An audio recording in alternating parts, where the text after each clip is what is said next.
Bismillahirrahmanirrahim. Assalamualaikum warahmatullahi wabarakatuh. Halo teman-teman semua, berjumpa kembali dengan saya Aldi Nur Prabowo, masih di channel yang sama.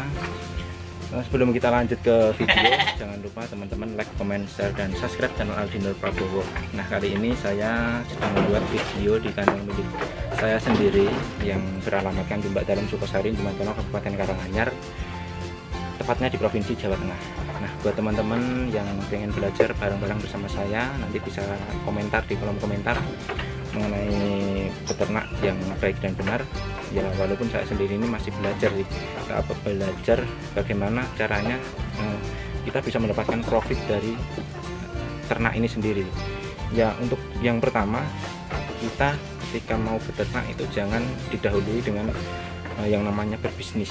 Kenapa? Kalau saya bilang jangan didahului dengan berbisnis, kita harus belajar terlebih dahulu bagaimana cara beternak yang baik, karena kita berhubungan dengan makhluk hidup, jadi kita harus bisa saling menghargai lah sesama makhluk hidup ya, walaupun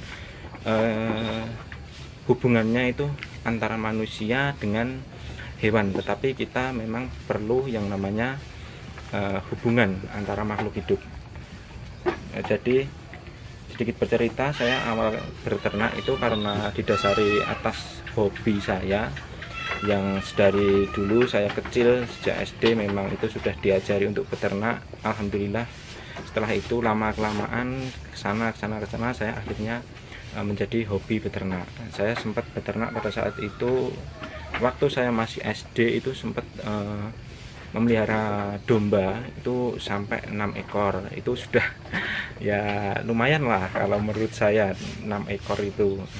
Akhirnya ketika saya masuk SMP itu sudah tidak ternak domba lagi dan saya beralih ke ayam atau unggas, dan di situ saya sempat menikmatinya, tapi karena ada virus yang mematikan bahasanya mematikan ya, itu kemarin itu terserang flu burung, akhirnya saya berhenti juga. Setelah itu saya SMK karena kesibukan organisasi saya di SMK, jadi saya tidak sempat beternak lagi. Akhirnya saya kuliah ambil jurusan peternakan, dan ini alhamdulillah setelah lulus kuliah saya bisa beternak ya, walaupun masih sedikit untuk jumlahnya sih.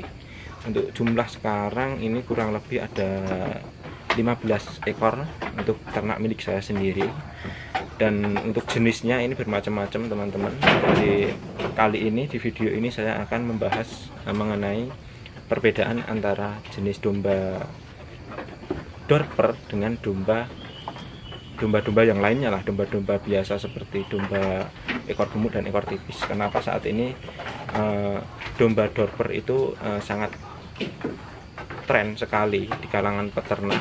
Bahkan harga domba Dorper ini sendiri pun masih terbilang cukup lumayan fantastis ya teman-teman.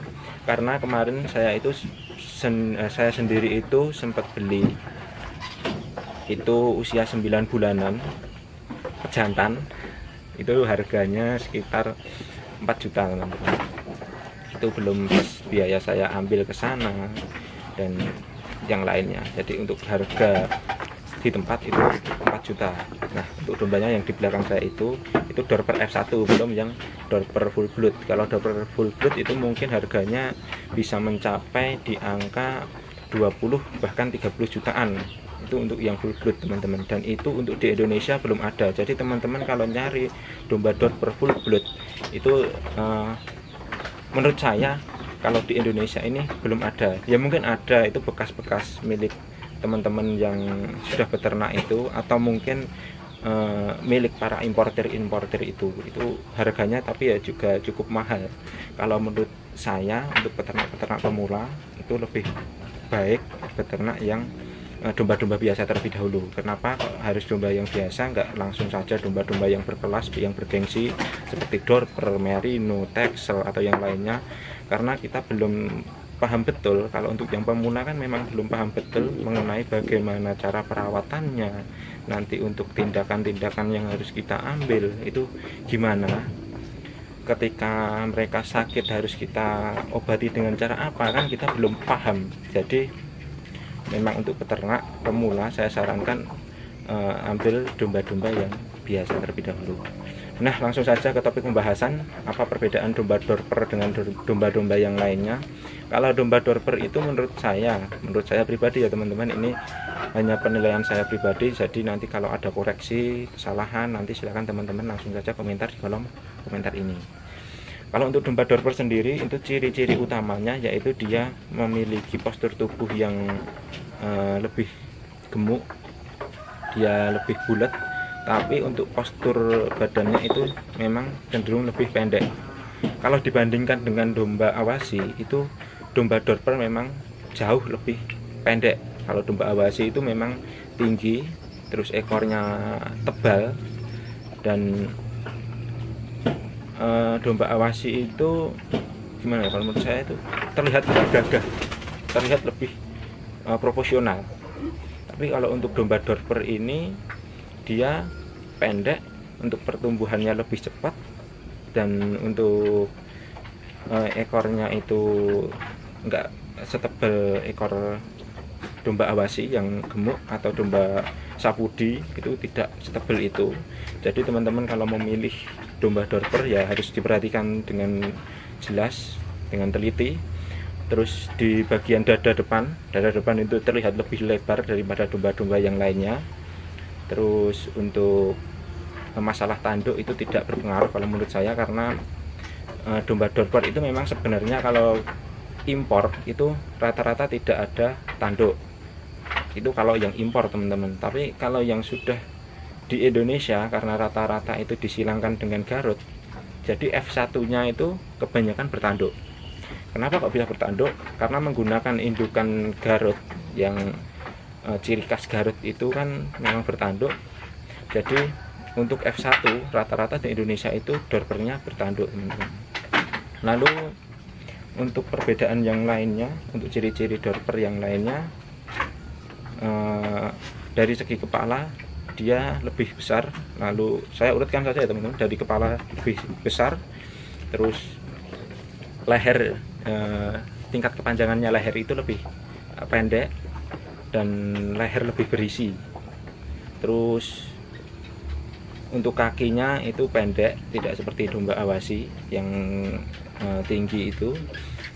Terus untuk ekor kalau yang kita ambil dari luar atau yang impor atau yang F1 itu rata-rata didokeng teman-teman. Jadi untuk ekornya itu tidak ada ekornya. Jadi gimana ya nyebutnya, gimana ya, yang jelas didokeng dipotong ekornya, jadi tinggal sedikit.